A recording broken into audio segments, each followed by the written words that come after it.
Welcome to Deep Dive.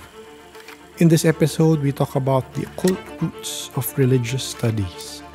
We have one source, a paper by Yves Muhlmatter and Helmut Zander, Occult Roots of Religious Studies.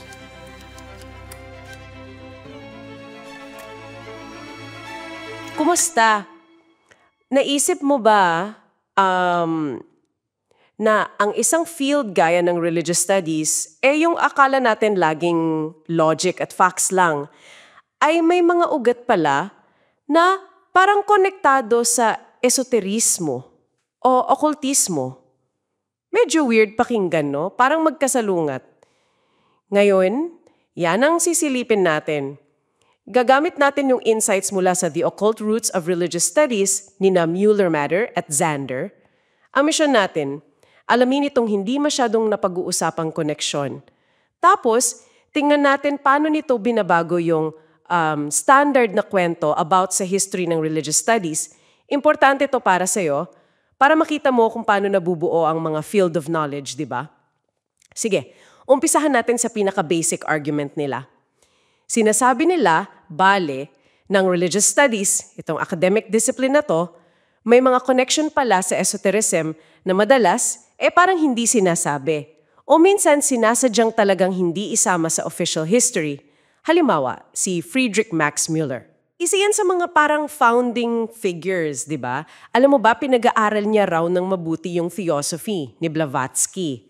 Pero bihira yun mabanggit sa mga usapan tungkol sa kanya. Oo, tama. At dyan nga pumapasok yung idea ng repressed roots, mga pinagmulan na parang itinago. At importante yan kasi nagkakaroon daw ng tinatawag na path dependencies.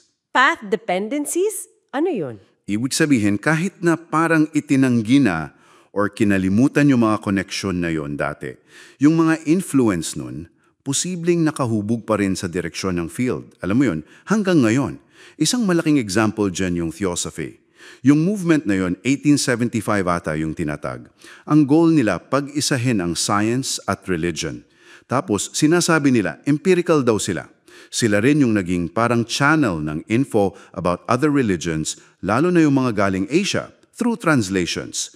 Malaking tulong niyan sa pag-usbong ng Tibetology, Indology. Wow!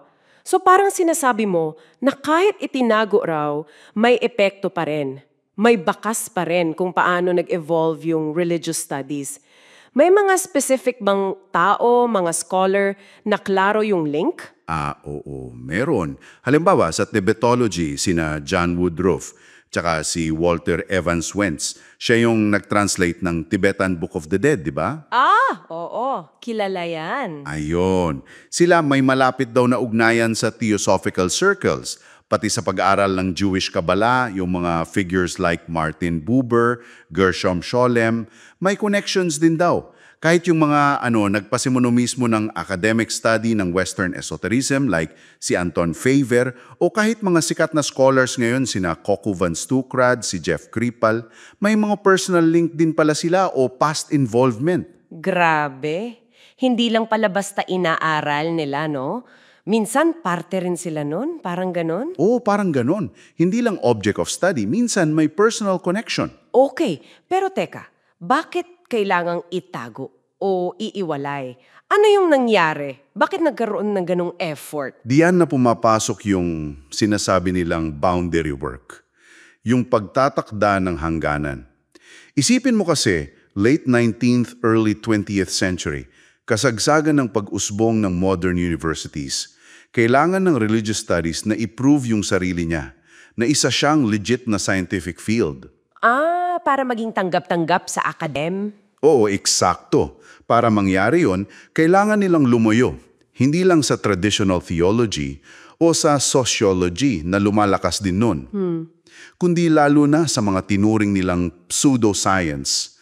Kasama na dyan yung okultismo, yung esotericismo. Nagkaroon pa nga ng debate tungkol sa value ng personal experience o Erleben. Yung idea na importante yung direct spiritual encounter. versus sa empirical method na sinusunod ng science. So, hindi lang siya purely logical na paghihiwalay, may politics involved. Malaki.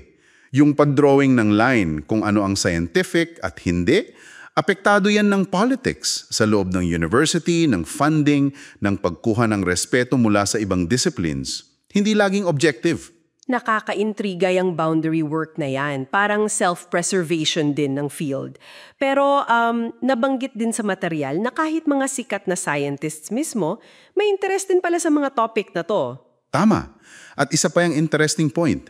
Mga pangalan like Marie Curie, si Albert Einstein, pati si George Cantor, yung sa set theory, si Thomas Edison pa nga. Talaga?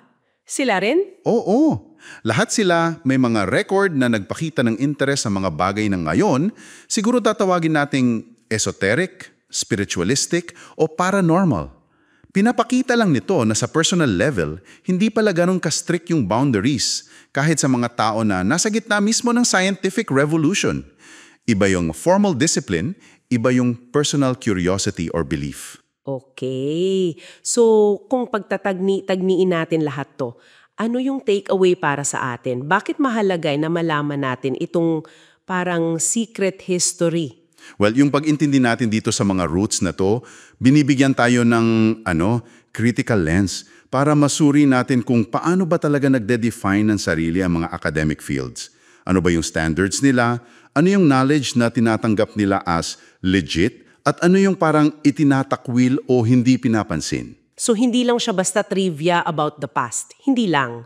Invitation din ito na tanungin natin, paano ba talaga naisulat yung history ng religious studies at paano nakaapekto sa pag-unawa natin mismo sa religion yung paghiwalay nito sa esotericism? Tinutulungan tayo nitong makita na yung pagbuo ng knowledge, proseso yan eh.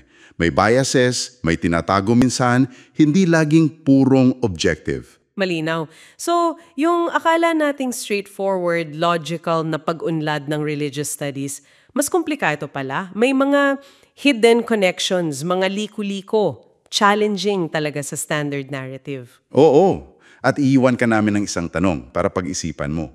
Kung iisipin mo tong mga hidden connections na to at yung minsan parang arbitrary na paglalagay ng boundaries sa knowledge, anong ibang itinakwil na kaalaman o repressed roots kaya ang tingin mo baka may influence pa rin sa mga field na pinag-aaralan mo o ginagalawan mo o kahit interesado ka lang, kahit hindi lantad, kahit hindi recognized. Isang bagay na pwedeng pagnilayan.